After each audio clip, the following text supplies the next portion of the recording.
दो फ्रेंड्स आपस में बात कर रहे हैं। पहला कहता है, कहाँ दौड़ रहे हो सुबह सुबह? आजकल दिखाई भी नहीं दे रहे हो ज्यादा, क्या हो रहा है?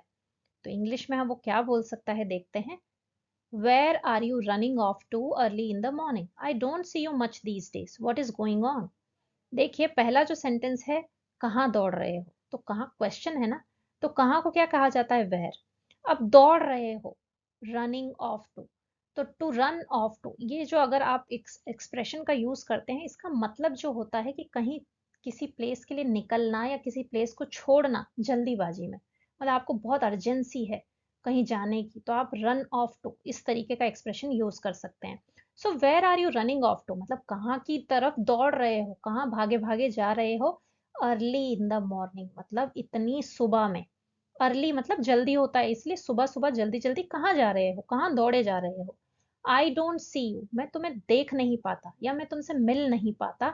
मच दीज डेज, इन दिनों ज्यादा मिलना नहीं होता या तुम दिखाई नहीं देते। वॉट इज गोइंग ऑन, ये बहुत सिंपल सी चीज है, क्या चल रहा है या क्या हो रहा है। नेक्स्ट देखिए, मैं थोड़ा जल्दी में हूँ, मैं तुमसे बाद में बात करूंगा। फ्रेंड का जवाब आता है, तो इंग्लिश में वो क्या कहेगा? I am in a bit of hurry, I will talk to you later. देखिए, जब हम कहते हैं आई एम इन अ हरी, मतलब मैं कह रही हूँ मैं जल्दी में हूँ।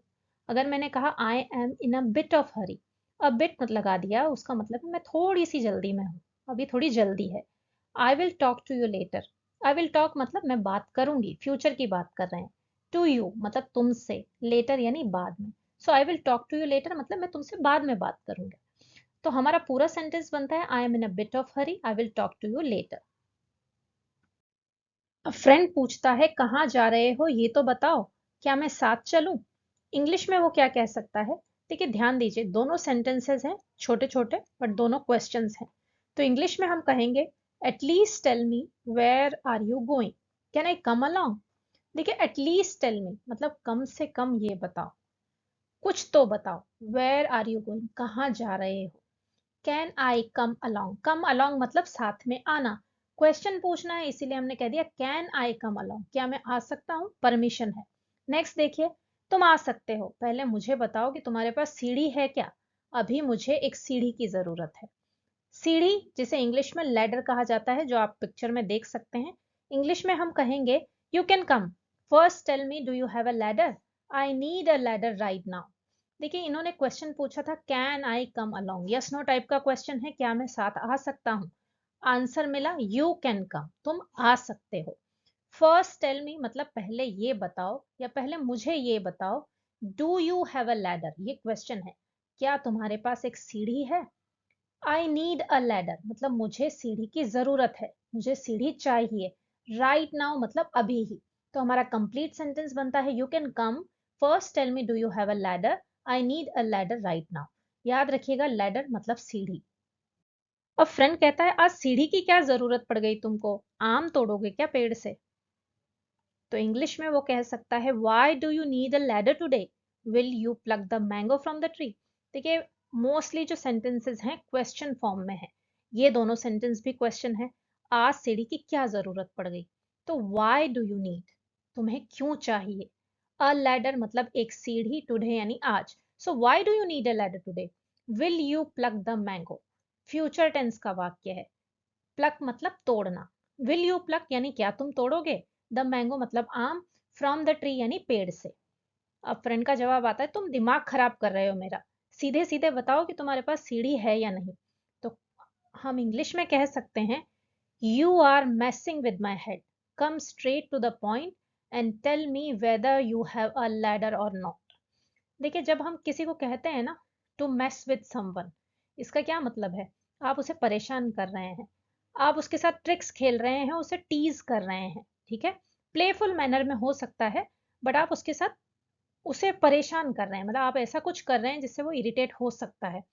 तो यहाँ हम कह रहे हैं, you are messing with my head, मतलब तुम मुझे परेशान कर रहे हो, तुम मेरा दिमाग खराब कर रहे हो। Come straight to the point, आप यहाँ पे ये भी कह सकते हैं, tell me straight. Come straight to the point मतलब सीधे सीधे बात करो, सीधे मुद्दे पर आओ। एंड टेल मी और मुझे बताओ, weather you have a ladder or not, क्या तुम्हारे पास सीढ़ी है या नहीं। अब फ्रेंड कहता है, नहीं है मेरे पास सीढ़ी, पर जानता हूं कहाँ मिल पाएगी, बताओ ना कि क्यों चाहिए। इंग्लिश में हम कह सकते हैं I don't have a ladder but I know where we can find one. Tell me why do you need it. देखिए बार बार पूछ रहा है कि सीढ़ी क्यों चाहिए, पर फ्रेंड बता नहीं रहा। अब देखिए यहाँ क्या कह रहा है, आई डोंट हैव मतलब मेरे पास नहीं है, अ लैडर यानी एक सीढ़ी, मेरे पास सीढ़ी नहीं है। बट आई नो मतलब पर मुझे पता है, where we can find one हमको कहाँ मिल सकती है ये मुझे पता है। यहाँ हमने फाइंड वन लिखा है क्योंकि हम सीढ़ी के बारे में बात कर रहे हैं। वी कैन फाइंड वन मतलब एक सीढ़ी हमें कहाँ मिल सकती है। टेल मी मुझे बताओ, Y do you need it question है, तुम्हें क्यों चाहिए। वाई डू यू नीड यानी तुम्हें क्यों चाहिए। इट लगाया है सीढ़ी को रेफर करने के लिए। नेक्स्ट देखिए, अरे मेरे भाई ट्यूबलाइट बदलनी है रसोई की, झपझप कर रही है कल रात से। आपने देखा होगा ट्यूबलाइट्स हो तो अगर खराब हो जाती है तो थोड़ा सा झपझप करने लगती है उससे पहले, तो वही यहाँ पे हो रहा है। तो इंग्लिश में हम क्या कहेंगे, my brother I need to change one tube light in the kitchen, it's been flickering since last night. सबसे पहले मैं आपको बताती हूँ फ्लिकर का मतलब। फ्लिकर का मतलब होता है अगर कोई चीज जल और बुझ रही हो। जैसे लाइट की बात करें, जल रही है फिर बुझ रही है, जल रही है और बुझ रही है, ठीक है, थोड़े थोड़े अंतराल में, तो उसे फ्लिकर करना कहते हैं। तो हम इंग्लिश में कह रहे हैं माय ब्रदर, ये तो सिंपली है कि मेरे भाई, हे भगवान, इस तरीके से जब हम एक्सप्रेशन कहते हैं ना, oh my God, my brother, इस तरीके से उसने बोला है तो ये तो सिंपल है, मेरे भाई कहने के लिए my brother. I need to change मतलब मुझे चेंज करने की जरूरत है, क्या, वन ट्यूबलाइट, एक ट्यूबलाइट इन द किचन यानी किचन में। इट हैज बिन, ये हैज बिन का शॉर्ट फॉर्म है, इट्स बिन लिखा है हमने। इट हैज बिन फ्लिकरिंग मतलब ये फ्लिकर करती आ रही है, इसका मतलब ये है कल कर रही थी और आज भी कर रही है, ठीक है। सिंस लास्ट नाइट मतलब पिछली रात से। तो हमारा सेंटेंस बना, my brother I need to change one tubelight in the kitchen, it's been flickering since last night. फिर हमने कहा बिना लाइट के खाना कैसे बनेगा, और खाना नहीं बनेगा तो मुझे खाना कैसे मिलेगा। तो इंग्लिश में हम कहेंगे without light cooking will be difficult, and if food is not cooked how will I get something to eat. देखिए विदाउट लाइट मतलब लाइट के बिना, विदाउट मतलब होता है बिना, तो लाइट के बिना cooking will be difficult, future की बात कर रहे हैं, अभी ये सब फ्यूचर की बात चल रही है। मतलब खाना बनाना, कुकिंग यानी खाना बना, विल बी डिफिकल्ट यानी मुश्किल होगा। एंड और if food is not cook, और अगर फूड नहीं पकेगा, how will I get something to eat, मुझे खाने को कैसे मिलेगा, मैं कैसे ले पाऊंगा कुछ खाने के लिए। नेक्स्ट देखिए, तू भी यार सुधरेगा नहीं, कंजूस का कंजूस ही रहेगा, एक सीढ़ी ही ले आता मार्केट से। अब ये फ्रेंड कह रहा है, आप जब अपने फ्रेंड से बात करते हैं ना जो आपसे क्लोज हैं, तो वो इस तरीके से आपसे बात कर सकते हैं। तो हम इंग्लिश में क्या कहेंगे, hey you won't change, you will always remain a miser, you could have bought a ladder from the market. Hey तो आप कह सकते हैं, बोलने का तरीका है, expression is simply you won't change, या मतलब है यू विल नॉट चेंज, तुम बदलोगे नहीं, तुम सुधरोगे नहीं।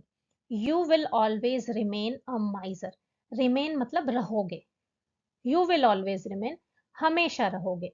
अ माइजर का क्या मतलब होता है, कंजूस व्यक्ति जो पैसे को बहुत ध्यान से खर्च करता है, कम कम करके खर्च करता है, उसे माइजर कहा जाता है। यू कुड हैव बॉट, देखिए यू कुड हैव बॉट का यूज आया है, इसका मतलब है तुम खरीद सकते थे, ले सकते थे। अ ladder from the market, market से एक सीढ़ी ले सकते थे पर तुमने ली नहीं, ये कुड हैव बॉट का यूज है यहाँ पे। तो हमारा कंप्लीट सेंटेंस बनता है, hey you won't change, you will always remain a miser, you could have bought a ladder from the market. अब देखिए फ्रेंड को दूसरे फ्रेंड ने माइजर बोला है, हंसी उड़ाई है उसकी, तो वो कुछ बोलेगा ना, तो वो बोलता है इस तरह तो मुझे सब कुछ बाजार से ही खरीद कर घर पर रखना पड़ेगा, फिर पड़ोसियों के होने का क्या फायदा। इंग्लिश में हम क्या कहेंगे, this way I will have to buy everything from the market and keep at home, what is the use of having neighbours then. This way मतलब इस तरह, इस तरीके से, I will have to buy मुझे खरीदना पड़ेगा, खरीदना होगा, एवरीथिंग यानी हर चीज, फ्रॉम द मार्केट यानी मार्केट से, एंड कीप एट होम मतलब घर पर रखनी पड़ेगी, कीप एट होम यानी घर पर रखना। व्हाट इज द यूज, क्या यूज है, of having neighbours then, neighbours के होने का क्या यूज है, देन यानी फिर। नेक्स्ट देखिए, जब पड़ोसियों के पास सामान मिल जाता है तो अपना पैसा बर्बाद क्यों करना? तुम कभी कभी समझदारी वाली बात कर सकते हो। इंग्लिश में हम क्या कहेंगे? Why waste money when you can get something from your neighbours? You can talk sensibly once in a while. देखिए यहाँ पे उसने हंसी उड़ाने के तरीके में बोला है कि कभी कभी तो समझदारी वाली बात कर सकते हो। इंग्लिश में थोड़ा सा समझाने की कोशिश करती हूँ। यहाँ बोला गया है वाई वेस्ट मनी, पैसा क्यों बर्बाद करना। Why waste money when you can get something, जब आपको कुछ मिल सकता है, जब आप कुछ पा सकते हो, फ्रॉम योर नेबर्स। नेबर्स क्या होते हैं? पड़ोसी। तो जब आपको कुछ मिल सकता है पड़ोसियों से तो अपना पैसा क्यों बर्बाद करना। अब आगे वो कह रहा है यू कैन टॉक, तुम बात कर सकते हो, सेंसिबली यानी समझदारी वाली, once in a while, once in a while यानी कभी कभार, ठीक है, कभी महीने में एक बार, साल में एक बार, इस तरीके का जो सेंस है वंस इन अ वाइल यानी कभी कभार तुम अच्छे से बात कर सकते हो, समझदारी वाली बात कर सकते हो। अब फ्रेंड कहता है तुम नहीं सुधरोगे कभी, तुम्हारा चश्मा टूट गया है पर उसे भी ठीक नहीं करा रहे हो तुम। इंग्लिश में हम कहेंगे यू विल नेवर इम्प्रूव। देखिए पिछले सेंटेंस में हमने लिखा था you will never change, you will never improve ये भी आप कह सकते हैं। Your glasses are broken but you are not getting it repaired either. देखिए यू विल नेवर इम्प्रूव मैंने आपको बता दिया, इम्प्रूव यानी सुधरना, ठीक है। नेवर इम्प्रूव यानी कभी नहीं सुधरोगे। योर ग्लासेस, आपका जो चश्मा होता है नंबर वाला उसे ग्लासेस कहा जाता है। योर ग्लासेस आर ब्रोकन मतलब आपका चश्मा टूट चुका है। But you are not getting it repaired, but तुम इसे ठीक नहीं करा रहे हो। ईदर लगाया है मतलब उसे भी ठीक नहीं करा रहे। एक तो तुम सुधर नहीं रहे और दूसरा चश्मा भी ठीक नहीं करा रहे, इसीलिए हमने यहाँ ईदर लगाया है। नेक्स्ट देखिए, तो कुछ भी बोल ले मेरे बारे में लेकिन इसे कंजूसी नहीं बचत कहते हैं। अब ये फ्रेंड जो है डिफेंसिव होकर अपना पक्ष रख रहा है, तो इंग्लिश में हम क्या कहेंगे? You can say whatever you want to say about me but this is called saving not stinginess. देखिए यू कैन से तुम कह सकते हो, वट एवर यानी जो कुछ भी, यू वॉन्ट टू से तुम कहना चाहते हो, वॉट और एवर का कॉम्बिनेशन है वॉट एवर मतलब जो कुछ भी। इसके बारे में मैंने एक डिटेल्ड वीडियो बना रखा है, आप जरूर देखिएगा, बहुत हेल्पफुल है। अब आगे समझते हैं, whatever you want to say about me यानी मेरे बारे में। बट दिस इज कॉल्ड यानी इसे कहा जाता है। दिस इज कॉल्ड इसका मतलब होता है इसे कहा जाता है, इसे कहते हैं सेविंग मतलब बचत, नॉट स्टिंजीनेस। स्टिंजी मतलब क्या होता है? स्टिंजी भी मतलब कंजूस ही होता है। जो माइजर का मतलब है वही स्टिंजी का मतलब है, सिनोनिम्स है, एक दूसरे के पर्यायवाची है। तो स्टिंजीनेस मतलब कंजूसी। तू बड़ा अमीर बना फिर रहा है, तेरे घर में सीढ़ी क्यों नहीं है फिर? अब ये एक फ्रेंड पूछता है, तो इंग्लिश में वो कह सकता है you are behaving like you are very rich, why don't you have a ladder at your home. देखिए यू आर बिहेविंग लाइक मतलब तुम ऐसे बिहेव कर रहे हो जैसे, यू आर वेरी रिच तुम बहुत अमीर हो, ठीक है। लाइक का मतलब है यहाँ पे जैसे, एग्जाम्पल के जैसे बताते हैं ना वैसे ही like. Why don't you have तुम्हारे पास क्यों नहीं है, अ लैडर एक सीढ़ी, एट योर होम तुम्हारे घर पे। नेक्स्ट देखिए, मैं तुमको बता रहा हूं ना कि हमें सीढ़ी कहाँ से मिलेगी, तो इंग्लिश में हम कहेंगे, इससे पहले एक सेंटेंस और देखिए जो कंटिन्यूएशन में है, मैं तुम्हें बता रहा हूं ना कि हमें सीढ़ी कहाँ से मिलेगी, क्या तुम ट्यूबलाइट ठीक खुद ही से ही कर रहे हो? तो इंग्लिश में हम कहेंगे I am telling you that where can we get a ladder from? Aren't I? Are you fixing the tube light yourself? देखिए I am telling you, मैं तुम्हें बता रहा हूँ, मैं कह रहा हूँ that where can we get, कि हम कहाँ से पा सकते हैं या हमें कहाँ से मिल सकती है, a ladder from, हमें लैडर कहाँ से मिल सकती है। आरंट आई बता रहा हूँ कि नहीं, ये क्वेश्चन टैग है क्योंकि इससे प्रीवियस सेंटेंस में आई का यूज हुआ है, आई एम टेलिंग। तो जब क्वेश्चन टैग बनेगा तो हम लिखेंगे आरंट आई, ठीक है। Are you fixing the tubelight, fix something इसका मतलब होता है किसी चीज को ठीक करना। To fix the tubelight means आप ट्यूबलाइट को ठीक कर रहे हैं। योर सेल्फ मतलब खुद, तुम। Are you fixing the tubelight yourself मतलब क्या तुम खुद ट्यूबलाइट फिक्स कर रहे हो। नेक्स्ट देखिए, हाँ क्यों नहीं, आओ मैं तुमको भी सिखाता हूँ कि ट्यूबलाइट कैसे बदलते हैं। तो इंग्लिश में हम क्या कहेंगे? Yes why not, let me teach you how to change the tubelight. Yes मतलब हाँ, व्हाई नॉट यानी क्यों नहीं, let me teach you, let का यूज आया है मतलब सजेशन दे रहा है, कि आओ मैं तुम्हें दिखाता हूँ how to change the tubelight, tubelight को कैसे चेंज करना है। अब फ्रेंड दिखा रहा है कि कैसे ठीक करना है। शुरू करने से पहले ट्यूबलाइट की बिजली बंद करना ध्यान रखना। जब भी हम कोई इलेक्ट्रिसिटी का इक्विपमेंट को हैंडल करते हैं तो हमें हमेशा ध्यान रखना चाहिए कि पावर सप्लाई बंद हो। यहाँ पर भी हम वही कह रहे हैं, तो इंग्लिश में हम क्या कहेंगे? Before starting make sure to switch off the power supply to the tubelight. Before starting, before का मतलब पहले, स्टार्टिंग यानी शुरू करना। तो शुरू करने से पहले मेक श्योर यानी ध्यान रखना, to switch off the power supply. क्या ध्यान रखना है? पावर सप्लाई को स्विच ऑफ करना। स्विच ऑन मतलब चालू, स्विच ऑफ यानी बंद करना। टू द ट्यूबलाइट मतलब पावर सप्लाई जो ट्यूबलाइट को जा रही है उसको बंद करना ध्यान रखना। नेक्स्ट देखिए, इसके बाद धीरे से मोड़ो और फिर पुरानी ट्यूबलाइट को उसके सॉकेट से बाहर निकालो। इसे गिरने से बचाने के लिए इसे मजबूती से पकड़ना है। इंग्लिश में हम क्या कहेंगे? Next, gently twist and then pull out the old tube light from its sockets. Hold it firmly to prevent it from falling. Next यानी अगला जो स्टेप है या इसके बाद जेंटली ट्विस्ट, जेंटली यानी आराम से, धीरे से, ट्विस्ट यानी मोड़ना, मरोड़ना, एंड देन और उसके बाद पुल आउट, पुल आउट यानी बाहर निकालना, खींचकर। द ओल्ड ट्यूबलाइट, पुरानी जो ट्यूबलाइट है उसको बाहर खींचकर निकालो। फ्रॉम इट्स सॉकेट्स, ट्यूबलाइट में आप देखेंगे लेफ्ट और राइट दोनों साइड में सॉकेट्स बने होते हैं, तो उसी सॉकेट की बात कर रहा है कि सॉकेट से निकालो। Hold it firmly, to hold something मतलब उसको पकड़ना, फर्मली मतलब मजबूती से, टाइट तरीके से होल्ड करना। टू प्रिवेंट इट, प्रिवेंट यानी बचाना, फ्रॉम फॉलिंग यानी गिरने से बचाने के लिए। तो हमारा सेंटेंस बनता है, next gently twist and then pull out the old tubelight from its sockets, hold it firmly to prevent it from falling. Next step क्या बताता है फ्रेंड? नई वाली ट्यूबलाइट के पिन को उसकी जगह पर रखे हुए सॉकेट में डालो। अब दोनों सॉकेट्स हैं उसमें निकाला है, तो नई ट्यूबलाइट को फिक्स भी तो करना है, फिट भी तो करना है, तो सॉकेट में डाल के ही होगी। तो इंग्लिश में हम कहेंगे, insert the new tubelight into the sockets, aligning the pins properly with the slots. देखिए कुछ इस तरीके से, ये स्लॉट है और ये जो पिन्स दिखाई दे रही हैं आपको ट्यूबलाइट में, उनको उस स्लॉट में फिक्स करना है। तो हम कह रहे हैं इंसर्ट मतलब उसमें डालना है, the new tubelight into the sockets, new tubelight को सॉकेट में डालो। अलाइनिंग द पिन्स, अलाइन करना मतलब क्या होता है? एक लाइन में लाना। जो पिन्स का सॉकेट का स्लॉट बना होता है ना, जहां आपको होल्स दिख रहे हैं उसके साथ में लाओ, अलाइन करो प्रॉपरली यानी ठीक तरीके से, विद द स्लॉट्स यानी स्लॉट के साथ। नेक्स्ट देखिए फिर क्या है, अब इसको ठीक से जगह पर बैठने के लिए थोड़ा सा मोड़ना है। ध्यान रखना है कि ये सॉकेट में मजबूती से बैठ जाए।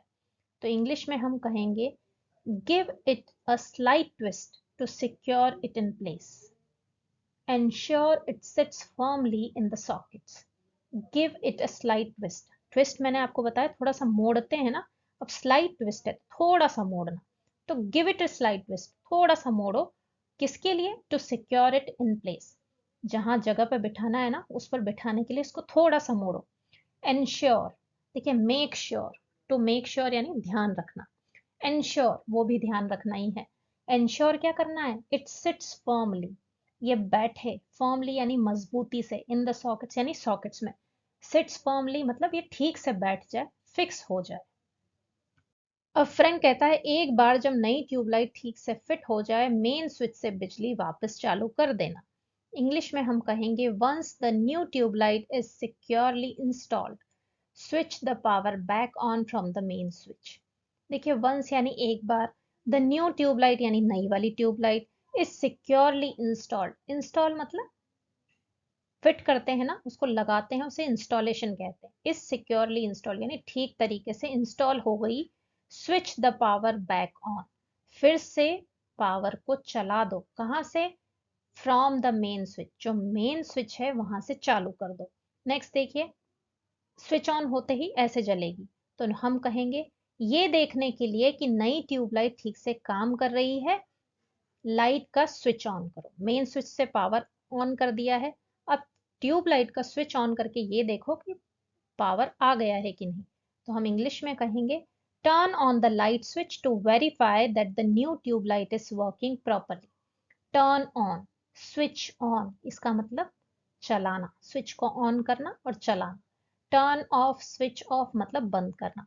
सो turn on the light switch, जो लाइट का स्विच है उसे ऑन करो। टू वेरीफाई मतलब ये देखने के लिए, वेरीफाई करने के लिए। To ensure that the new tubelight, यानी जो नई ट्यूबलाइट है, इज वर्किंग, काम कर रही है प्रॉपरली यानी ठीक तरीके से। तो हमारा कंप्लीट सेंटेंस बनता है, turn on the light switch to verify that the new tubelight is working properly. अब फ्रेंड कहता है कहना पड़ेगा कि तुम कंजूस तो हो पर होशियार हो, हंसी उड़ा रहा है वो। तो इंग्लिश में वो क्या कहेगा, I must say you are stingy but very talented. I must say मतलब मुझे जरूर कहना पड़ेगा, मस्ट लगाया है, अवश्य, जरूर। यू आर स्टिंजी, तुम कंजूस हो, स्टिंजी यानी कंजूस, बट क्या हो, वेरी टैलेंटेड, पर होशियार हो बहुत। तो एक तो हंसी भी उड़ा रहा है और उसकी तारीफ भी कर रहा है। तो आज के लेसन में बस इतना ही। आई होप आपको पसंद आया होगा। लाइक ज़रूर करिए, सब्सक्राइब नहीं किया है तो जल्दी से कर दीजिए, और ज़्यादा से ज़्यादा फ्रेंड्स और फैमिलीज़ के साथ शेयर कीजिए। मिलते हैं नेक्स्ट वीडियो में, तब तक के लिए नमस्कार, थैंक यू।